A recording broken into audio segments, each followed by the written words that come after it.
Assalamualaikum warahmatullahi wabarakatuh. Perkenalkan, nama saya Meza Juliardo dari BP 17230026 jurusan akuntansi. Saya akan mereview sebuah artikel dengan tema pengambilan keputusan berdasarkan informasi akuntansi, sumber daya manusia, dan metode evaluasinya.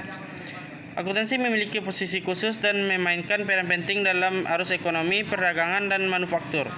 Ini adalah seni buatan manusia dan prinsip serta prosedurnya telah berkembang selama jangka waktu yang lama untuk membantu bisnis dalam pelaporan untuk manajemen dan publik. Dari 4 faktor produksi, yaitu manusia, uang, material, dan tanah, 3 faktor terakhir dapat diterima dengan akuntansi konvensional, tetapi yang pertama, yaitu sumber daya manusia, belum dikenakan akuntansi tersebut. Kasusnya itu selama 2 dekade terakhir, gagasan akuntansi untuk sumber daya manusia mendapatkan pertimbangan aktif, jadi HRA bukanlah isu baru di bidang ekonomi. Objek atau sampelnya itu para pembuat keputusan perusahaan jasa, investasi, dan manufaktur di Bursa Efek Teheran dipilih sebagai populasi statistik pada tahun 2009. Teknik analisis datanya yaitu kuantitatif dengan pengumpulan data kuesioner. Hasil yang pertama yaitu dengan memperhatikan hasil penelitian, kurangnya pengungkapan informasi HRA dalam laporan keuangan dan catatan atas laporan keuangan akan menyebabkan obliquity pengguna. Seperti yang ditunjukkan hasil studi, pengguna informasi HRA dalam laporan keuangan memiliki dampak tambahan pada proses pengambilan keputusan individu untuk investasi saham secara statistik.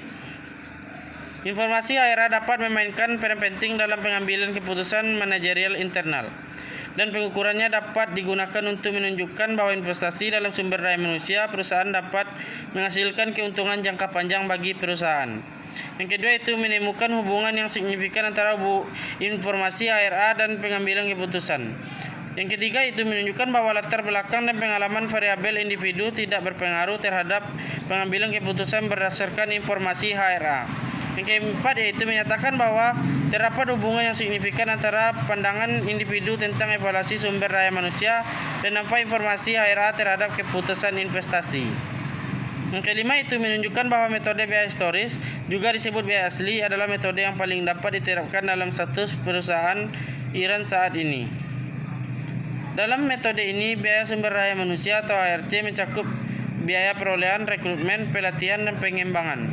Metode ini memiliki akseptabilitas yang lebih besar oleh lembaga pajak dan lebih umum daripada metode lainnya dalam operasi akuntansi aset penilaian.